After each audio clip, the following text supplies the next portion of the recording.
So welcome back from the break. We just finished off with some CSS stuff, and now we want to get really specific about this next topic, which is going to really be focusing on how we can control where things go on our pages or our screens. And specifically, we're going to be looking at layout options as well as animations. And that's really the theme of this particular module. And in both of those, there's little side points. You know, there's going to be layouts in terms of variations of what can be done with content.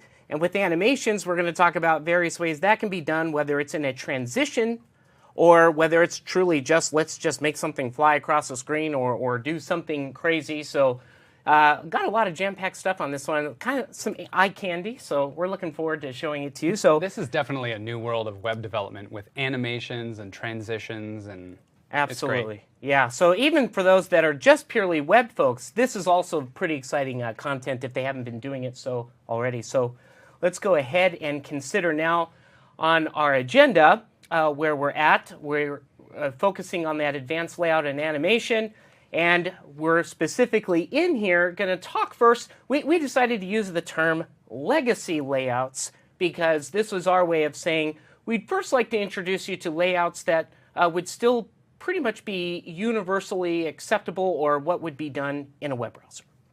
So these still work? Yeah, still works in the app land.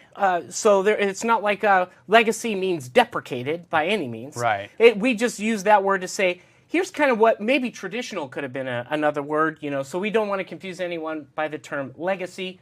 It just simply means that we're going to look at some ways that have been traditionally the ways that we have done some layouts.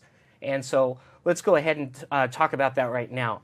So the first thing to address is going to be positioning itself and actually using that within CSS. You mentioned in the previous module the display, but it can also be used to help out with some layout things in addition to some of the things that you had mentioned. Floating allows us to take content and actually kind of zoom it to one edge or the other of whatever container it's in. And that z-index is used for when we're going to start putting multiple things in kind of the same area and which one should be foremost in front and which one's going to be in the far background, and that can be helpful, especially when we're using what's called absolute positioning. So let's take a look at a little code sample right here on positioning. The very first item here is referencing the ID of an element. So we learned that in the last module where it says, okay, if we see that hash sign, then that means we're going to be identifying something. So whether it's a div or whatever the case is, we know it has an ID of ID01. Then we're specifying that it's absolute in position. A traditional way that when we don't supply any kind of positioning whatsoever, what the default behavior is going to be is however we're putting that markup on the page itself, it's just going to flow in that natural direction. So when we start to say, well, we're going to position it differently than that, such as an absolute, that's when these other properties start to make a lot more sense, such as top and left. You know, top means from the top of the container it's in, or in this case, maybe even from the screen, go down 25 pixels. And from the left side, go ahead and shoot across 50 pixels. And if we choose a z-index of 0, which is what it is by default, we're just saying, okay, and if anything happens to have a higher z-index, then the first one would be in the background. Now, the second one says position relative. A very what would I say, subtle change here, but it could be very desirable to put something in a relative position. Typically, a reason why you would do that is you don't want, you actually kind of want to preserve where it was supposed to be in the original markup, and from that point, you want to start to move over, let's say, 25px or 50px, not necessarily from the absolute, top or left side, but relative to where it would have been, if that makes any sense. And then the z-index property here at 1 would mean that it would float over things potentially if it was moved across other content, and if it was at the default of z-index 0, well, then it would maintain that positioning. So this isn't, of course, all of the options with regard to position, but it's two that if you use wisely, then you could use them effectively to accomplish exact placement of things. I say use wisely because with layouts in Windows 8, there's a chance that our layouts can change. We were talking about how devices and things like that can well, we could switch something around to a portrait view, or there's even other features that we'll learn about tomorrow where we can position things off and dock it to the side. So you got to be careful using absolute positioning because of that, because layouts can change, and you may have an undesired effect if you use these without some caution. So I'll just put that little red flag out there. So the other thing that you can do is use display. In the example that is now on the screen, the dot vanish, which would mean anything that has a class that equals that. If you say display equals none, well, then that means it's gone. It did vanish, as the name implies. And then to show another way that you can use the display, I found that even on the web, there are so many forums and so many things regarding how do I exactly center content within, let's say, a box. So again, this is under the context of we're in legacy or traditional mode, right? Because hint, hint, Jeremy is going to be talking about a cool way to do this using another methodology. But this would be a traditional or legacy approach to saying, okay, well, let me use this table cell as a display. And because of that, it enables something very important. And that is, a lot of us have probably used text align, which means let's go ahead and center the text. But that does that centering horizontally. But when you try to use a vertical align, it really doesn't take effect unless you're in a display that supports it, such as table cell. So many web developers have tried to use that vertical align on a div without changing that display and wondered, well, what's the point of that thing? It doesn't seem to work. Isn't vertical align supposed to vertically align? Exactly. So and now if you set your display, because we know that tables have that vertical alignment, so it now supports it when you say, hey, I want my table cell to have that vertical align. Now, another important thing about getting it centered just right is you had talked about in the previous module how you can apply these minimum heights and minimum widths. So you want to do that as well if you're going to use this little technique to center content, because if you don't do that, it's not going to take effect. It has to know what's my dimensions for sure, so I know how to center the content on the screen. Content could be something as simple as just text, whatever the case is in a box. So now I would like to demonstrate some of these layout features. And to do so, I'm going to switch over to a project that was open before, and now it's going to have some additions to it. So the first thing that I would like to do is look at this text. In fact, I'm going to go full screen and really make sure that we can see that. We have an SVG element that's been applied to this particular HTML. This is kind of a play off of what we did earlier. You can see down below here with the form that, this is where we had the kind of quiet clapping at that time. Finally got that fixed. But anyway, we have the SVG option here. And this is what it's going to do. Let me go ahead and run this first so we can see what it's going to do, and then we're going to see how we used all these legacy positioning techniques in order to make it work. So I'll run this, and what we have over here is, it looks like an image of, well, I don't know, what kind of phone does that kind of look like to you? It's not, it looks a little bit like a no, I think it's a Windows phone. It's a Windows phone. So I applied the SVG as recs that go on top of a container that has its background image set to a Windows phone. So you're compositing or combining SVG with a regular old image. You're overlaying it. That's correct. Now, that overlaying that you're referring to means I'm using these positioning techniques to put that SVG right on top of that item, so it has that effect that they're all combined. I see. I even have a hover in here.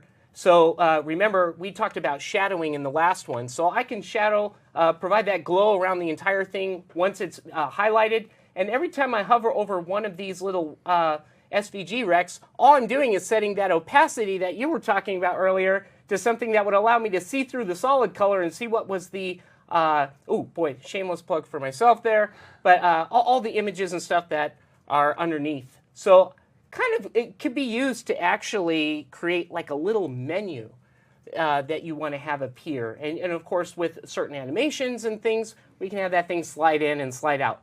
But now I want to go back over to the code and discuss how did we make that possible so all this overlaying works. So that would all be in the CSS. And there is an options menu. You'll notice that I set its z-index position to a 2. I set its position to absolute. Set your top and left properties. And this is where I set that Windows 7 phone GIF. So, I don't want it repeating or anything, but let's go ahead and set that as the background image. Then I have an options SVG. I set that relative, and I have to do an offset here just based on some of the default marginings and paddings and so forth. I have an options text in there that refers to a little green text that was appearing at the top of the phone. And then if I hover over the SVG, then I get that box shadow effect. If I hover over any of the rects, I get the fill and the fill opacity features here. In this case, I chose, hey, fill it with a white color, but with that kind of opacity, you never even knew that there was a white color. It just became somewhat invisible. And that was basically how we were able to get this stuff positioned onto the screen. And it's also worthy to note that, you could bring in your other CSS3 properties here, like changing the pointer or something, so it has that clickable effect. So I'm going to go back over now to our presentation, and I think that this is an opportunity to provide this little segue, because you and I have had some chats about, how things have been done, and we're now also interested in seeing what are some other cool ways of doing things. That centered box using that table cell, it kind of feels like a hack, because you're thinking, is it really a table cell? I'm kind of using that even though it's not inside of some table, or it could have been, but in that case it wasn't. It works, but it feels like we need to have a way to within our application, since as you said, everything seems to be a box, and a lot of things you're going to want to have that control over the centering or what we're going to be doing. There's some new things out there that I think that we should be aware of. So at this point in the agenda, we're getting into 2 of those, and the first one here is Flexbox. Yeah, awesome. Yeah, like I said before, just because it compiles and passes the unit tests doesn't mean that it's well-written code. I think one of the big parts of well-written code is code that another developer can step in and understand what's going on relatively quickly. And if I have to try to translate and map table cell, oh, it's not actually a table cell, but that's just a trick to make it center correctly, then that's not going to be ideal. So we're talking about the difference between how you lay out code, say, between 2002 and 2012.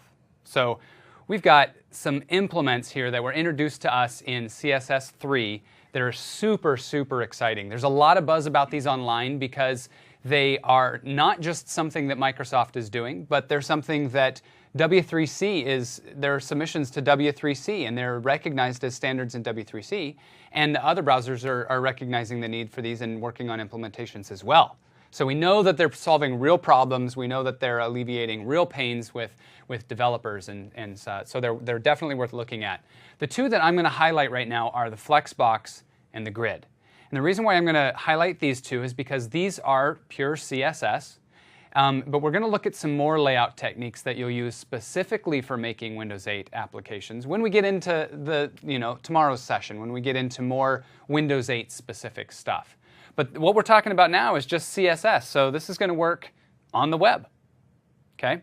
Now, since the standards aren't entirely complete in W3C, we still have vendor-specific prefixes. So you're going to see this -ms prefix before some of the things that we do here, and that just means that it's not entirely solidified yet, but as soon as it is, Microsoft is committed to using the standard selector values instead of the vendor-specific values. That's good.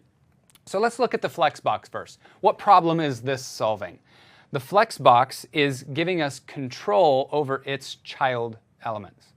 Now, if you've got the CodeShow project running, you can follow along. I'm just going to switch over to CodeShow, and I'm going to go back up to the index and look for the Flexbox example. Now, some of these examples, if you've got a touchscreen monitor, you can swipe, or if you've just got a mouse wheel, you can scroll. But again, welcome to 2012. More of us are getting touchscreen monitors, and we can just swipe from one example to the next. But I'm showing a few of the advantages of using a Flexbox here. Now, one of the huge advantages of a Flexbox is the fact that when you're laying out its child items, you can do so horizontally or vertically. And in fact, when you're horizontal, you can go from left to right or from right to left. And same with vertical, top to bottom or bottom to top. So they're really flexible as far as that's concerned. Perhaps that's where they got their name. This first example is showing you 3 child items inside of a Flexbox. The Flexbox is that gray outline that you see. And its child items are red, green, and blue. Just simple divs that have some size so we can actually see them. Now, let's go look at the code for this. And that's going to be found in the Flexbox project. There's an HTML, CSS, and we're not really using any JavaScript in this at all. So first I'm going to go to the HTML. I'm going to close down my other ones so we're not confused. And let's look at this first example. This is it right here. It's very simple. We have a div with an ID of Flexbox1, and it has 3 divs below it. So you can see the role of HTML here. It's just the structure, a Flexbox, and then 3 things underneath it. Just the structure. The rest of this is happening in the CSS. So let's go to flexbox.css, and you can see that these are organized in sections because remember this example has multiple sections in it. And the first section has this CSS. The first thing I want to bring to your attention is this use of namespacing. Notice that all of my CSS style attributes, style rules, begin with .flexbox. Now, did you say the word namespacing? What do you mean by that? Yeah, namespacing in CSS is an interesting concept, right? So the namespacing that I'm talking about is the fact that we're working in a project. Let's go back to selector. We're working in a project that although what we're looking at now is the Flexbox, it is actually still inside of default.html. We're still inside that first page. We're implementing a single page application here. Whoa. Yeah. So let me see. Let me get my bearings straight on this. What we're saying is that we've only been in one page, even though there's all sorts of pages in CodeShow. Absolutely. Wow. And each of those pages is dynamically swapped out into a content host because CodeShow is based on the navigation app template. And so those pages are dynamically loaded. So when those pages are dynamically loaded and they have their associated CSS style rules with them, I think I'm starting to see what you're saying why we need namespacing because if we don't have a namespace on one of our CSS style rules, it's going to stick and it's going to affect the other pages. And that may be exactly what you don't want to have happen. So unless you want it shared across the entire app, right, you probably do want it to be separated. Yeah. So show us that code again. That was interesting. Yeah, actually on the HTML itself, you can see something interesting going on here. This page was created from the page control template, item template in Visual Studio. And so it automatically, you don't have to write this, but you automatically get these classes decorating this div that contains all of your code. So all of the pages have this fragment, and then this page specifically, since I called it Flexbox, has another class of Flexbox. I see. So that means that in my CSS, if I start my CSS style rule with the selector, with a class selector of Flexbox, then all of this rule is only ever going to define what's inside of this div. It will not pollute anything else. So that's important to note. We will, however, get way more in depth in the navigation app template tomorrow, and you'll see more about how that works. So don't be intimidated if it doesn't make sense quite yet. But we are namespacing these style rules, and in this case, since we have multiple sections on the page, we're even namespacing it not just to the page itself, but we're namespacing it to the section on the page by using an ID. And then we're specifying these divs, and I'm using this nth child 1, 2, and 3 to just say the first, second, and third div. I don't have to decorate those in my HTML with classes or IDs. I can just refer to them as first, second, and third. Now, the important thing to note here is this style rule right here. Implementing a Flexbox, I want you to be confident, is super, super simple. There's not a lot of stuff you have to do. All you have to do is change the display. This is the property that Michael and I were both telling you about. Has a lot of different values, and one of them is -ms-Flexbox. So it's vendor specific for now, but in the future that would change to just Flexbox. Sure. Yeah. But for now it's -ms-Flexbox, and that makes this Flexbox element, the one with the ID of Flexbox, let's go back to it, it makes that Flexbox element all of a sudden a Flexbox. Done. Simple div now kind of turns into this Flexbox thing. Yeah, it acts like a big control with all kinds of functionality, but all we did was really change its display value. Now, although that's all we did, I added some more attributes in here just to make it play kind of well. One of the things that we can specify is the packing. Now, the packing is the alignment of the child items along the axis of layout. So in this case, our axis of layout is horizontal. We're going from left to right because that's the default. And so our packing controls the spacing between our child items in that horizontal direction. So let's go look again at the effect. Sure. The effect is that we've got a horizontal box here, and its children are distributed equally in that space. Cool. Imagine for a second how you might try to do that in legacy layout. That'd be tough. And so what you're saying is those three colors really represent those, I believe, 3 divs that were inside of that newly formed Flexbox. Correct. Correct. Cool. Yep. Just that distribution would have, I think you would have to get into some math and do some JavaScript in order to lay out those. And a lot of designers don't want to do math. They don't want to do that. No. No. No.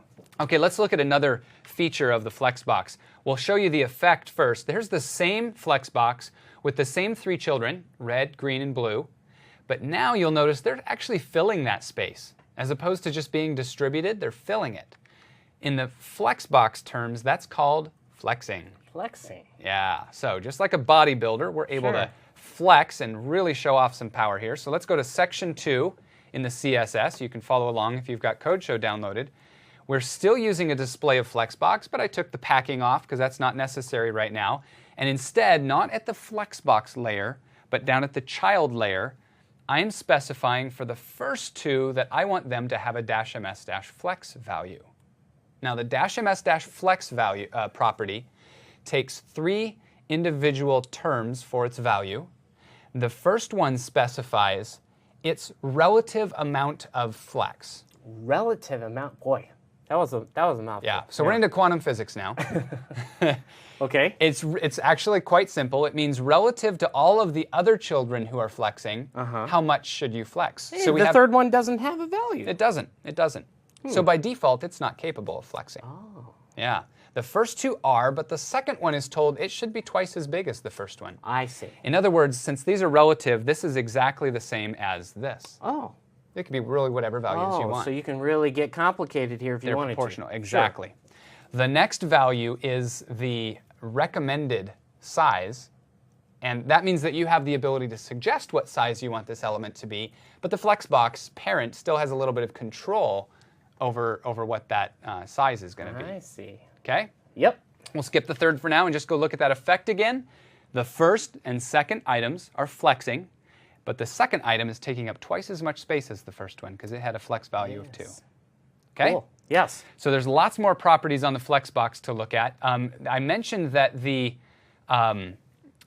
packing is the alignment, the control of the alignment of the child items in your Flexbox along the axis of layout, horizontally in this case. The alignment of the Flexbox items is their alignment perpendicular to the direction of layout. So we could, if this Flexbox had some height, we could control the vertical alignment of these children by using the ms-flex-align property. Cool. Yeah. But let's look real quick at a third and very powerful feature of the Flexbox, and that is its ability to wrap. So the Flexbox is laying these things out horizontally, and when it gets to the end of your container, by default, it just runs over the end of your container, and you have to specify your overflow and determine what happens to stuff that overflows your container. But if you tell your Flexbox, I want you to wrap, let's go look at that code. Sure. The section 3 is the wrapping Flexbox. At the Flexbox level, now we not only set the display to -ms-flexbox, but we also set the flex wrap to wrap. And now it's going to wrap. It's easy as that. And just for fun, we're setting the 7th child here to red just to see that you can affect the individual items still. And so now we have a wrapping set of divs, the 7th of which is red. Awesome. And the last example just shows you how you can vertically lay those out. Now, in CodeShow, we have lots of plans to add lots more examples into here so that you can see all the different things that a Flexbox can do. But for now, what you see is what you get. We've got a little bit of horizontal, a little bit of vertical. But I want to take you now to the grid. The grid is another one of these awesome CSS layout features, but very different from the Flexbox.